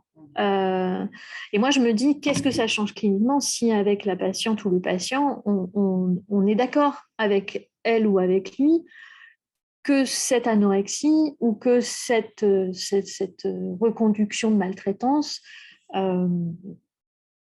est une tentative de guérison, mais quand même, on peut tenter de guérir.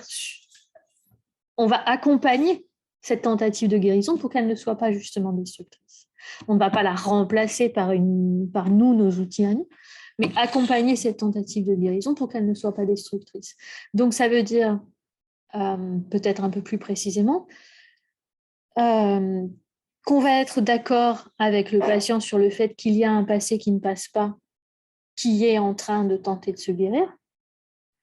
C'est un peu l'histoire du pharmacone, c'est-à-dire c'est le passé qui ne passe pas, c'est à la fois poison et remède. On va être d'accord là-dessus, se dire, OK, ça, c'est ta vérité. Et c'est là que c'est assez génial, le mot de vérité à cet endroit-là, parce que ça fait entendre quelque chose. Ce passé qui ne passe pas du patient, c'est la vérité du patient. Ce n'est pas la vérité subjective de ce qu'il dit, c'est le passé qui ne passe pas qui vient structurer son psychisme. Cette vérité-là, hors de question de s'en passer. Maintenant, comment faire pour que, plutôt qu'un anachronisme, c'est-à-dire une fixation rigide ou transformée dans le morbide, dans le mortifère, dans la destruction, va pouvoir être remanié, réinscrit autrement, réouvert, etc. Donc, c'est un travail de traduction, de réinscription. Ça peut prendre des traductions, de traduction, de traduction, de traduction. Ça peut prendre énormément de temps. Mais je pense qu'un fondement éthique de cette démarche-là, c'est d'accompagner la vérité, le passé qui ne passe pas. Donc, c'est tout le contraire de « bon, ça va passer ». En fait, non. Par définition. Sinon, le patient, il ne serait pas là. Par définition, si ça pouvait passer, ça serait passé. Or, ça ne passe pas. OK. Donc, c'est pas que ça ne passera pas. Mais ce remaniement, c'est pas du tout on efface et on réécrit.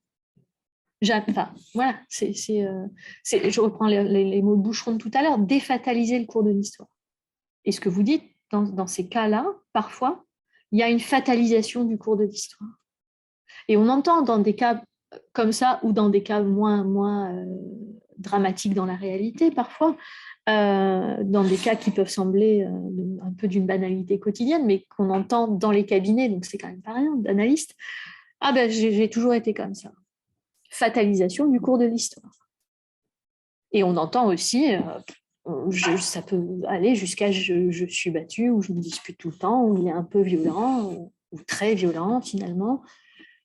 Ça a toujours été comme ça dans ma vie. Fatalisation du cours de l'histoire. Comment on fait pour dire d'accord, ça passe pas? Et d'accord, ce ça passe pas, c'est quoi? C'est la violence, c'est les coups, c'est la destruction ou c'est autre chose? Qu'est-ce que c'est que le ça passe pas? Il n'est pas sûr que de répéter la violence, ça. Il y a aussi, je rajoute, l'idée qu'on peut avoir de je répète en acte pour que ça ne passe pas. J'ai tellement peur que ça passe. Alors, évidemment, ça peut être de la violence, parce que ça devient une identification. À cet endroit-là, je sais où j'en suis, je sais qui je suis, un corps violenté. Mais ça peut être tout à fait autre chose, le cocon familial, tout à fait. Pour que ça ne passe pas, alors je le répète en acte. Ce qu'on peut faire cliniquement avec ça, c'est de travailler avec le patient cette vérité. Que je le veuille ou pas, ça ne passera pas. Ça tranquillise un tout petit peu, on n'a plus besoin de porter à bout de bras la vérité. De toute façon, elle ne passe pas. Alors, je peux m'en écarter, jouer un peu, avancer, rencontrer d'autres choses, fabriquer un autre présent, un autre avenir, et me rendre compte que, en fait, j'ai pas, tout simplement parce que j'écris au présent et à l'avenir, je n'ai pas effacé le passé, puisque le passé ne passe pas. Et ça peut être extraordinairement rassurant pour les patients. De ne pas avoir à s'arc-bouter sur un bout de passé qu'on aurait peur, de manière un peu mélancolique, peur de perdre le passé et donc s'y embourber. S'en libérer, ça peut être aussi de se rassurer sur la vérité qui ne passe pas. Je fais des mille détours à partir de votre question, excusez-moi, mais j'espère que ça dit un peu quelque chose de ce que vous demandiez.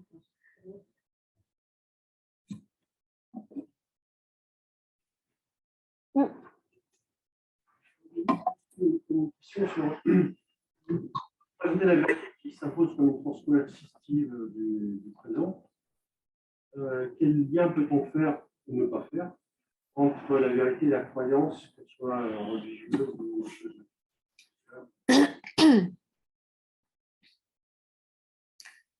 Je sais que c'est pas juste, mais j'arrive pas à vous répondre autrement que ça dépend ce que vous entendez par croyance.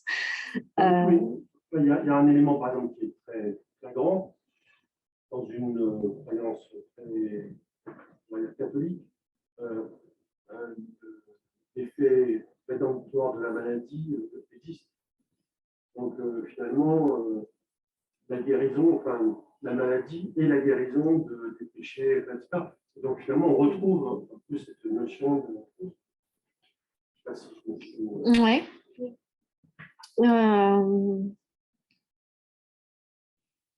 Je crois pas que l'idée, mais merci pour la question parce que ça fait entendre une ambivalence sur cette tentative de guérison.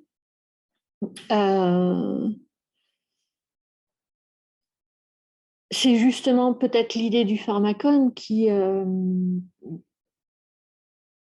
c'est le à la fois. C'est pas la rédemption dans le sens la maladie seconde causée par mes péchés va venir opérer comme une rédemption de mes péchés.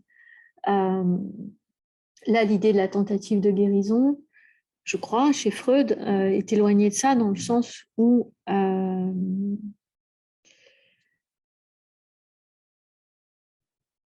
j'arrive pas à le lire, excusez-moi, je crois que je fatigue un peu, mais c'est une excuse. Pourquoi j'arrive pas à le lire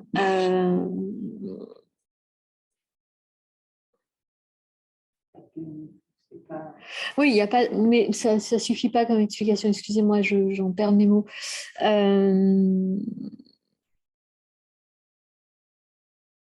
C'est-à-dire que moi, la force que je trouve dans cette question de tentative de guérison, c'est justement de donner crédit aux patients de ne pas s'embourber dans son propre symptôme pour le plaisir d'eux ou pour la rédemption d'eux. On peut parler d'une certaine jouissance et on peut certainement parler d'une certaine culpabilité qui rapprocherait de votre problématique.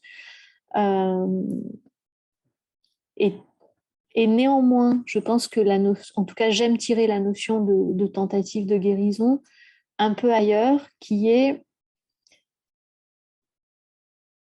comment continuer à vivre, comment cette insistance de la vie, cette survie, pas dans un sens c'est mieux que le mot, mais vraiment ce superlatif de la vie.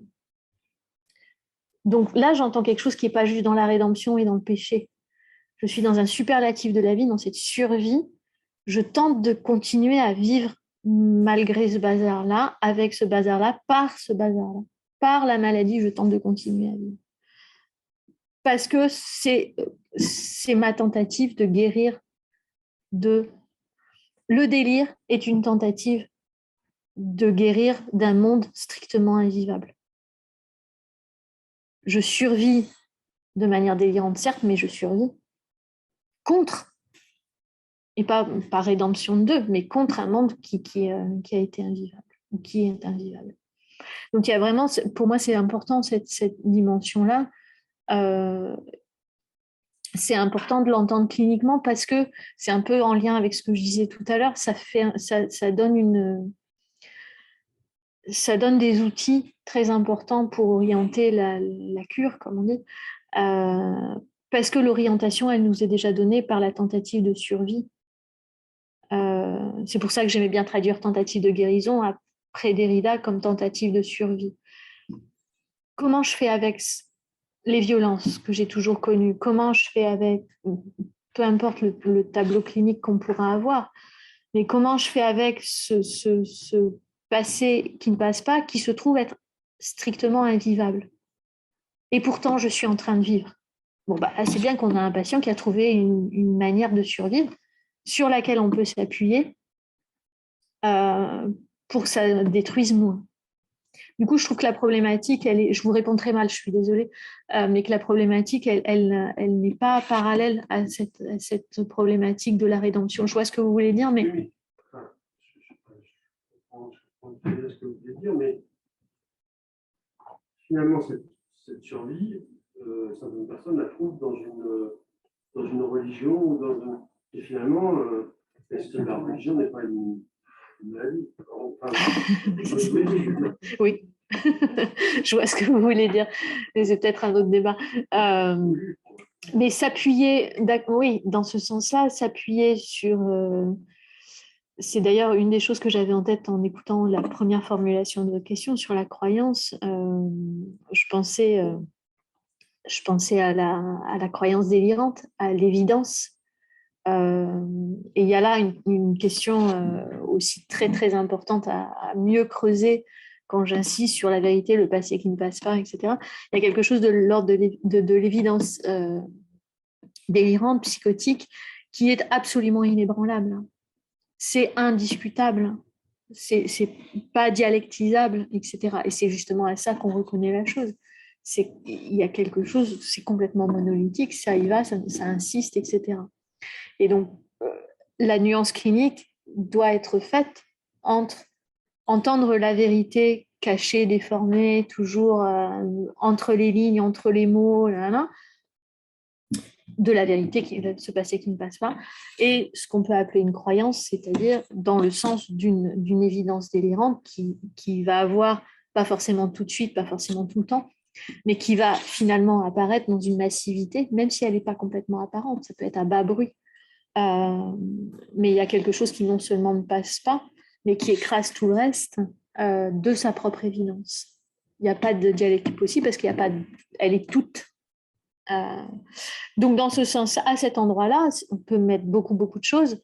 On peut mettre la religion, mais ça ne veut pas dire que toute la religion est forcément un délire. Enfin, ça, c'est une autre question. Et on peut relire Freud à cet endroit-là aussi, mais je ne crois pas ce soir. Il y avait une question sur l'écran, je n'ai pas bien vu, j'ai vu une question apparaître et... Non, plus Ou... Il me semblait qu'il y avait quelqu'un qui... Ah oui. Ah oui, peut-être, si. Si, Mais voilà. pour cette présentation. Non, mais moi, c'était plus un tout petit point, peut-être presque d'histoire des idées qui m'a interpellé dans la construction de votre conférence sur comment vous avez monopolisé Derrida pour revenir ensuite sur, entre guillemets, une définition de la vérité chez Lacan qu'en un certain sens, Derrida a extrêmement critiqué. C'est-à-dire cette idée d'une vérité de la chaîne signifiante qui est celle du langage comme structure symbolique et qui s'énonce dans une ouverture de l'inconscient comme parole pleine à certains moments, quand le moi du sujet ne fait pas obstruction. C'est précisément Derrida, dans Le pourvoyeur de la vérité, a dit, mais attendez, le signifiant, lui, il explose et c'est une certaine conception structuraliste de l'inconscient ou du symbolique qui faisait que Lacan pouvait encore dire « moi, la vérité, je parle ». Et qu'ensuite, le deuxième Lacan va dire « mais attendez, en fait, peut-être Derrida avait raison, c'est beaucoup plus d'évaluer la vérité. Donc, on n'est même plus dans la vérité adéquation, on est peut-être dans la vérité de l'inconscient, mais on va encore plus loin dans une dévaluation de la vérité. Il n'y a même plus un langage comme structure, mais il n'y a plus qu'un la langue qui a des effets. C'est là où on trouve le caractère magique de la langue qui impacte un corps et qui produit des effets. Et donc, voilà, j'étais... et à la fois, je suis d'accord avec tout ce que vous avez dit, mais c'était intéressant de, en fait, à la fois, ça rendait à Lacan, je sais pas comment, il y avait une forme de réconciliation entre les deux, là où en fait, ça a provoqué un clash énorme entre les lacaniens et les derridiens, même si ça a peut-être poussé Lacan dans le littéraire, justement, à revenir sur sa conception de la vérité, sa conception symbolique et l'ouvrir à des effets de vérité qui sont des effets de corps, des événements de corps, et que la vérité devient plus une interprétation bien placée de la part de l'analyste qui va faire résonner quelque chose dans le corps de l'analysant, mais qui est plus simplement une reconstruction du fantasme fondamental, quoi, de la bonne articulation de la chaîne signifiante, on pourrait dire. Alors, voilà, c'était ma remarque Ouais, merci beaucoup. Euh, je, je- En fait, il se trouve que j'ai une lecture de Lacan et Derrida qui entend moins leur opposition que la polémique à la fois à l'époque et contemporaine qui continue, évidemment, pas forcément de manière polémique, mais en tout cas de aussi souligner leur opposition, voire à certains points leur incompatibilité. Donc j'entends bien qu'il y a une lecture possible à cet endroit-là. Moi, je dois dire, ce qui m'aide le plus à travailler, c'est justement de ne pas d'entendre quelque chose de Derrida qui n'empêche pas Lacan, d'entendre quelque chose de Derrida sur l'écriture qui va justement pouvoir faire entendre quelque chose de la parole et du langage chez Lacan sous des vocables différents, mais néanmoins, la critique de Derrida pourrait être comprise différemment si on ne s'arc-boutait pas sur la parole non-écriture chez Lacan. Pour moi, il y a une écriture dans la parole de l'analysant, il y a une écriture dans l'écoute de l'analysant, écriture au sens de Derrida. Donc pour les non-lacaniens et non-derridiens de la salle, c'est un peu cryptique tout ce qu'on est en train de dire, mais ce qui m'intéresse beaucoup dans votre question, je vous remercie, c'est justement en fait ce que j'ai dit ce soir est un travail qui est en cours depuis un petit moment et qui évolue. Et le point d'inflexion est justement celui que vous soulignez là, je crois. Je l'aurais formulé différemment, mais peu importe. Je crois que m'a intéressé énormément et m'intéresse encore énormément ce rapport au corps, à la langue en un seul mot et au réel. Et tout ce que j'ai dit au réel au sens lacanien, tout ce que j'ai dit, pardon, une grosse partie de ce que j'ai dit sur la vérité comme force coercitive, comme ce passé qui ne passe pas, ça revient toujours à la même place. C'était pas dupe de ma part, c'est en fait une citation cryptée de Lacan, mais Lacan qui parle pas du langage à cet endroit-là, il parle du réel. Et c'est d'ailleurs ce que fait Jocelyn Benoît dans ce texte, la vérité historique, le réel, etc. Je l'ai beaucoup utilisé comme ça, je l'ai beaucoup dit et je le dirai encore. En revanche, ce que j'essayais de dire là, c'est l'autre versant de, je pense, la même médaille. Donc j'ai une lecture, j'aime pas le terme, mais je trouve assez drôle, une lecture continuiste de Lacan. Et donc pour moi, il n'y a pas d'opposition entre dire moi la vérité, je parle, et il n'y a pas d'opposition, mais au contraire une continuité et une supplémentarité avec son accentuation sur le réel qui ne passe pas, qui fait retour toujours à la même place. Et pour moi, le point où ça s'entend le mieux, c'est, je suis passée très vite, mais sur le patou, c'est-à-dire sur la vérité est toujours midite. Ça veut dire quoi? Ça veut dire qu'elle se dit toujours, mais jamais toute. Donc elle est toujours en même temps langage et réel, en même temps. Le mi, pour moi, il est à cet endroit-là. Et là, je trouve que, pardon, ça va très vite pour ceux qui nagent pas dans tout ce vocable-là, mais là, il y a une articulation entre le Lacan de la chaîne signifiante et le Lacan de la langue, le réel, et une articulation entre Derrida, l'écriture, la trace, la répétitivité, tout ça, et Lacan. Ce mi-dire, le patou, pour moi, est un peu le... Voilà, je ne sais pas si ça...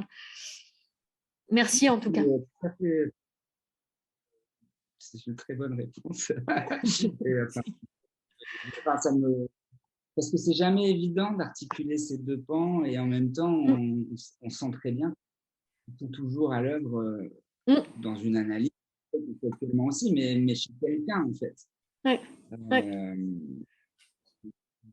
Mais c'était un peu l'intérêt, pour compléter un tout petit peu, c'était un peu l'intérêt, et ça l'est encore pour moi, de ce que j'essaye de continuer à travailler là, c'est justement par ce signifiant très très lourd de vérité, c'est de faire entendre quelque chose d'autre que la parole Alors évidemment, quand on est lacanien, on a l'habitude de ne pas psychologiser, Mais néanmoins, malgré nous, la notion de parole et d'écoute continue souvent à être, même implicitement, même tacitement, continue à charrier quelque chose de la coprésence d'une bouche et d'une oreille et de quelque chose qui se passerait entre un sujet parlant et un autre.